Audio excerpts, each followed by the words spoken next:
Watch this.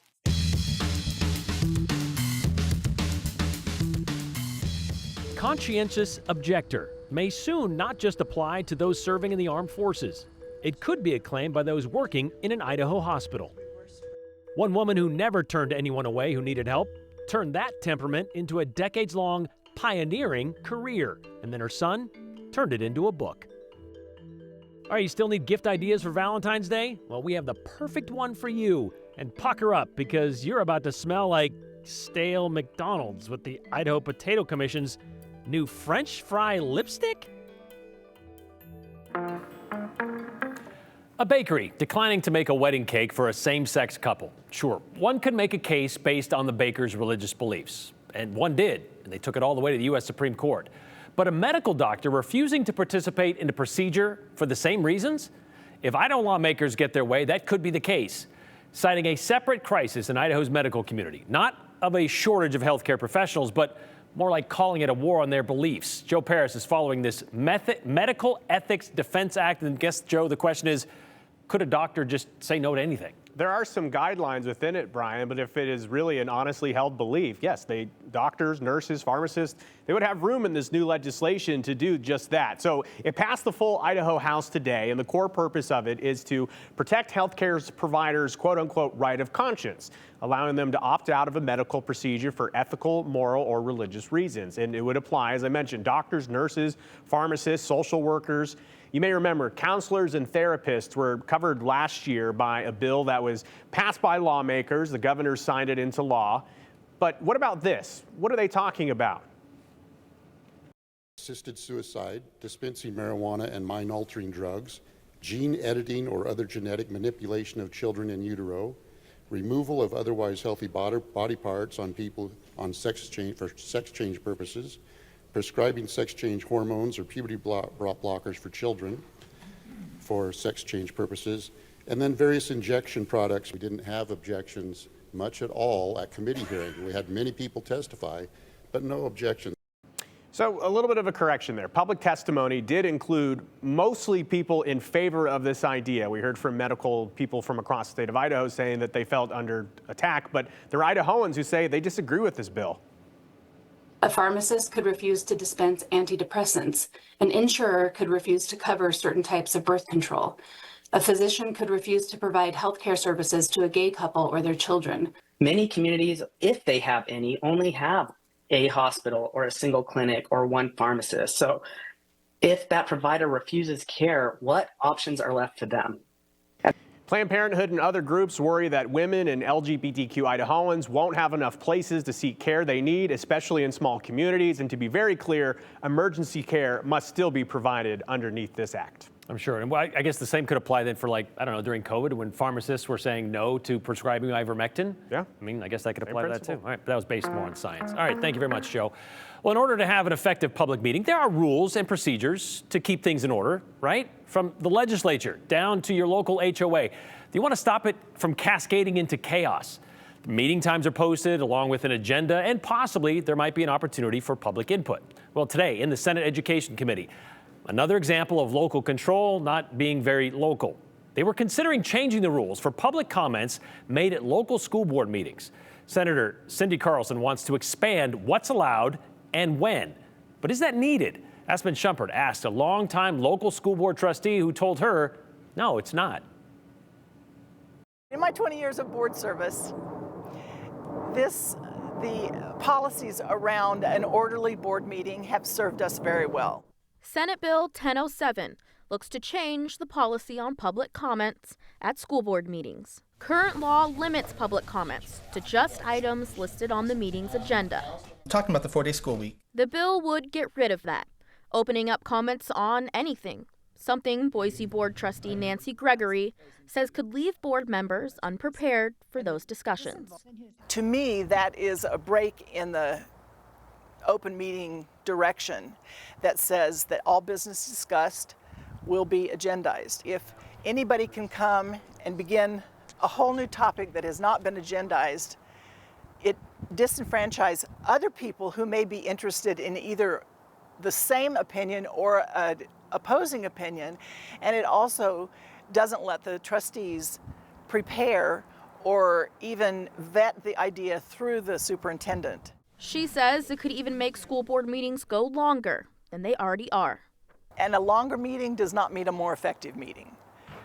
We are not there to spend into the wee hours, especially when we have a process that deals with agendized items. If someone wants the board to hear them out on an item not on the agenda, Gregory says there are other ways they can be heard.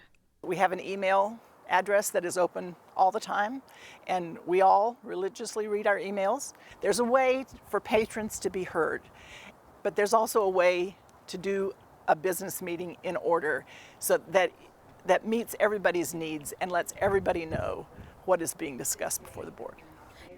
Two parents at today's hearing shared they were in favor of this bill, saying every parent should have a voice and not be limited to their comments.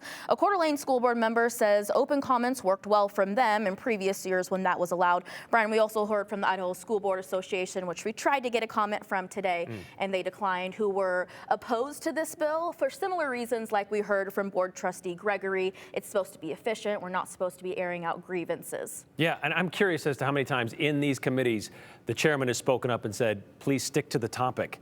Like even in the committee hearings, like there are rules that we follow, and that's part of the Robert's Rules of Order that does this. So it's interesting that now they want to say, well, that's, free for all at local school boards. And they were reminded of that today by the School Board Association director. True. All right. Thank you very much, Aspen. We'll see if that one moves any further forward. Well, apparently the war on women's sports is over. Did you hear the declaration? I didn't either. And the war on getting my attention is brought to light in a new episode of This Just In. Abby Wilt tells us more in today's 411. Guess what? The war on women's sports is over. Well, that's according to Governor Brad Little, who believes it so much that he proclaimed this month the War on Women's Sports is Over month. This comes a week after President Trump's executive order banning athletes who were born male from participating in women's sports. Sticking with sports, Boise State quarterback and legend Kellen Moore was officially named as head coach for the New Orleans Saints today, just 2 days after he won a Super Bowl as the Eagles' offensive coordinator on Sunday.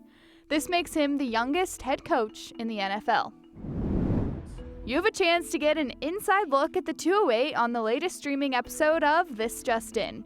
Justin Core talked to the 208 senior producer and photojournalist about what it's like behind the scenes, including some dirt on Brian Holmes. Like, he will be so focused in on something, and you're like, hey, Brian, and he won't even hear you. And so yeah, so then I go like this. You gotta, like, shake him. And I go, hey, Brian. And then I throw something. And then he's like, what? You can catch This Just In right now on KTVB+. And that's the 411 on the 208. I'm Abby Wilt.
There was a gathering inside the Capitol today, about 40 people or so, and they were there for two reasons: to celebrate the release of a book and to bring attention to the plight of rural healthcare and EMS services in Idaho.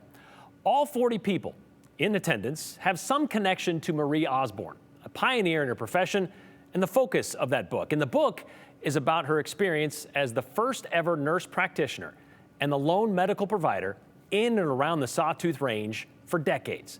We first met Marie in the May of 2022, and she told us then she knew from an early age she wanted to be a nurse. She just didn't know camping in the Sawtooths with her kids in the 1960s, that would lead to her legacy, a legacy that would be honored nearly 3 years ago, and it's today's 208 Redial.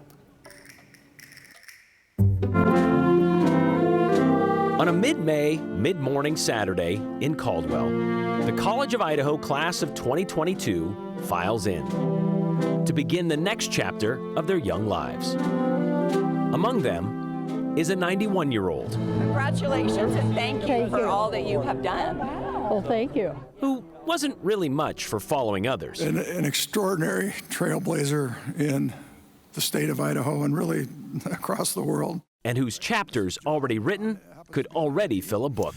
She started the first medical clinic in Stanley. She is Idaho's first ever nurse practitioner.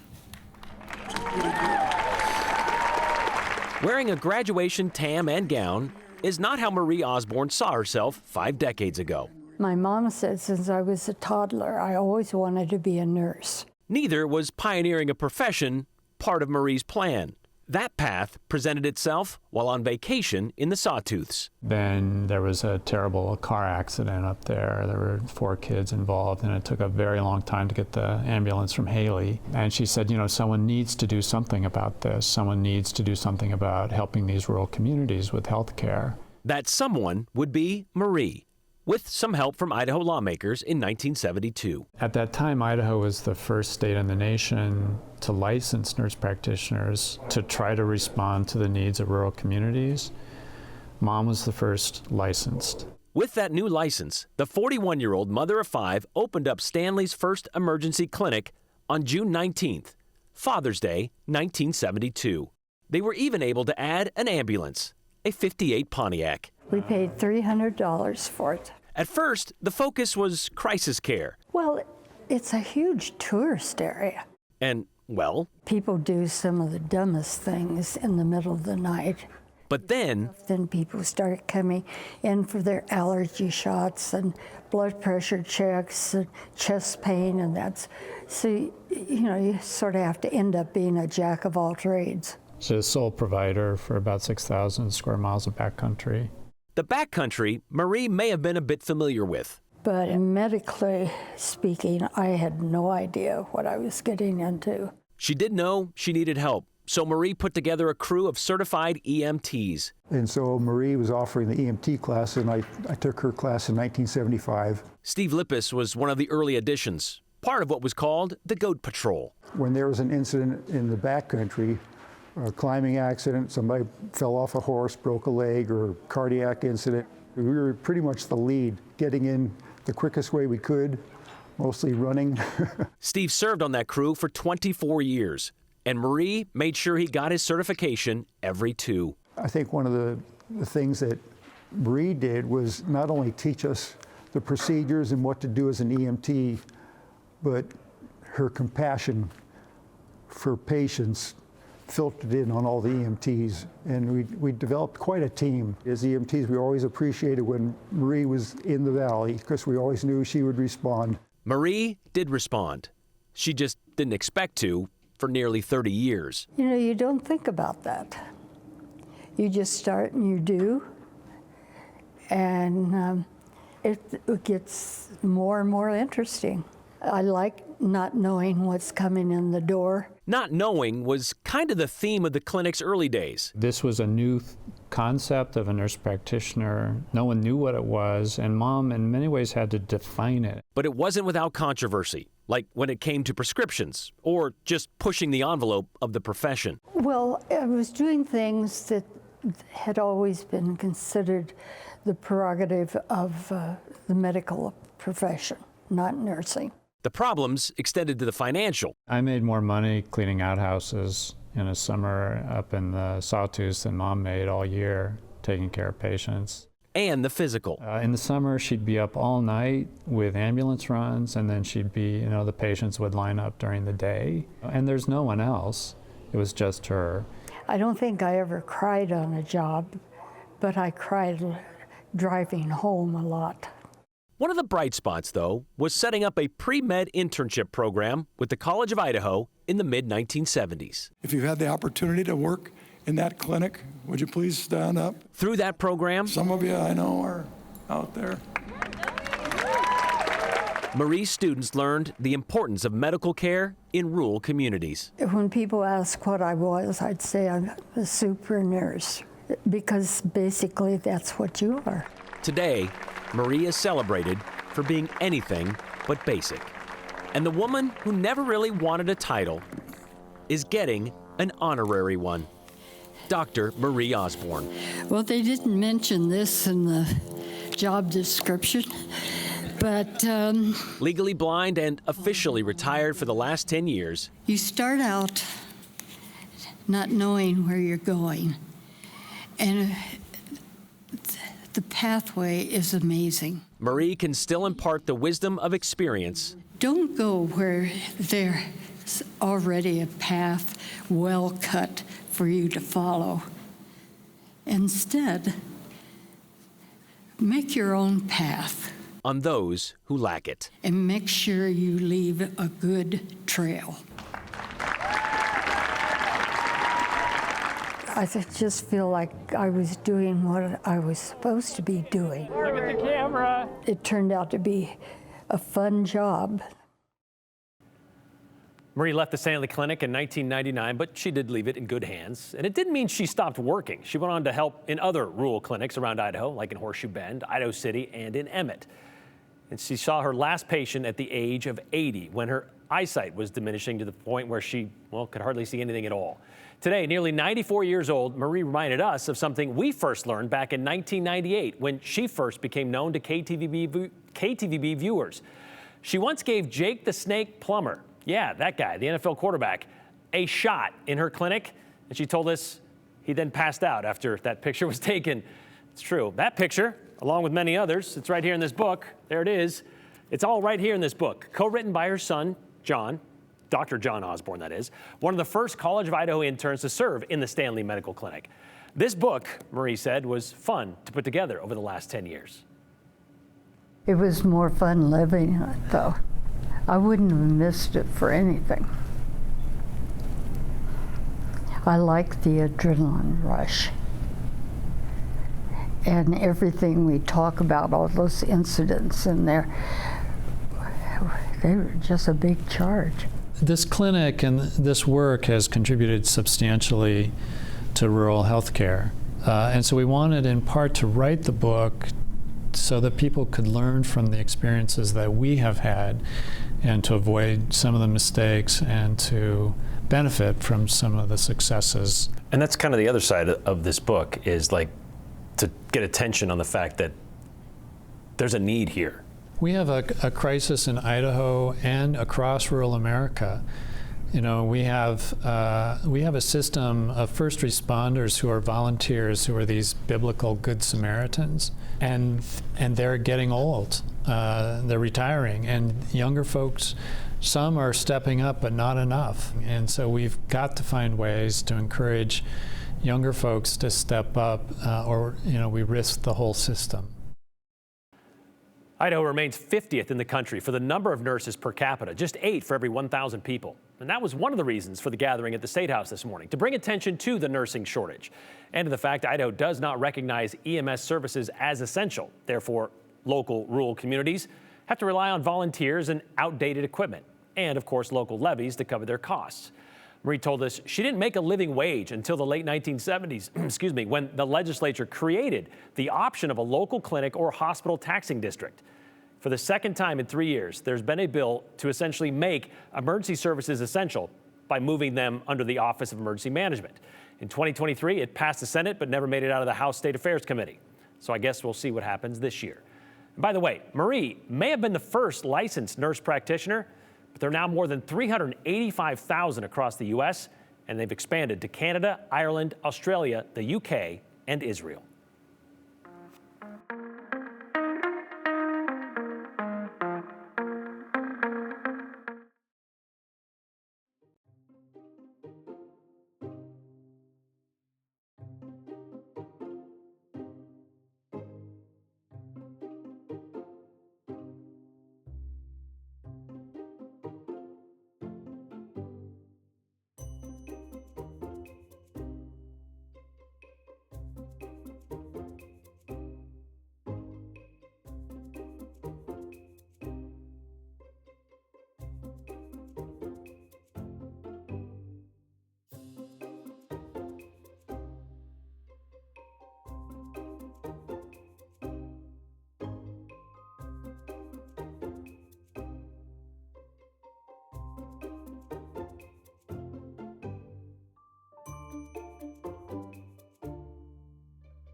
Maybe for a special occasion. Valentine's Day? Maybe. So what if somebody gave you that for Valentine's Day? I would feel very special. Would you? Yeah. Yeah, I love French fries. I like it. It's kind of citrusy. What do you think? It smells salty. I mean, you like fries? I do like fries, yes. Would you like to smell like French fries? No. You don't like them that much? No. Would you buy this? For $1.89, probably. A modest odor for less than a small order. Personally, I think it smells a little bit better than French fries. So you'd be okay walking around smelling like French fries? Of course, I would be. As long as they're all okay with it. I remember that day. Back in 2022, Idaho Potato Commission launched a fragrance called Frites, which is French for fries, right? French fries. They did that for Valentine's Day. The perfume was developed from distilled Idaho potatoes and essential oils. Well, their initial supply sold out within hours. But this year, they've kind of, well, I should say moved up the neck a little bit, right? Into a kind of a lip balm version, Yes. which I believe you have some here. Yes, right here. It's lipstick. The Idaho Potato Commission is back at it again. Wow. This year, it's called the Kiss of French Lip Luxury, and this is what they've come up with. Now, Nice. Call it a French fry in a tube, and unlike typical lip products, this is made with real Idaho potatoes. And they're mashed and incorporated into the formula for an authentic fry-inspired experience. So we're always looking for ideas here at the Commission on ways to promote Idaho potatoes and Idaho potato products. And a couple of times a year we get together and we have a brainstorming session where we're coming up with new ideas. Some of them are crazy, some of them not so crazy, and throwing stuff at the wall and to see what sticks.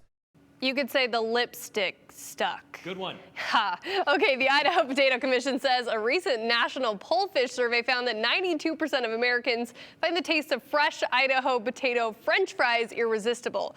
So the big question, what's the point of creating this? Well, coming up at 6, we're going to talk more with the commission about their mission and purpose of giving away these odd items. Okay, Brian, I want you to smell it and tell them what you think it smells like, Okay, if it does. It looks like French fry-ish, right? Oh, God. Oh. Ooh. I didn't think it was that bad. Did they just scrape that off the floor? Is that what they did? No. You don't think that's that bad? I don't think it's bad. Oh, that's terrible. Can't. I got it. Oh.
Cullen in Boise brings up a good point about this. If people are allowed to bring up things at school board meetings that are not on the agenda, would that mean that people could just filibuster meetings when there are topics they don't approve of? I guess that could be the case, sure. Lana says Idaho school board meetings are meetings held in public, not public meetings. There are long-standing channels to address parent concerns. Use them. David and Nampa, okay, next we'll have medical professionals refusing to care for Republicans or Democrats because they would suffer emotional problems if forced to treat someone who doesn't believe as they do. That's assuming that political parties are becoming religions. Are they? Continue with us and watch free now on the KTVB Plus app everywhere you stream.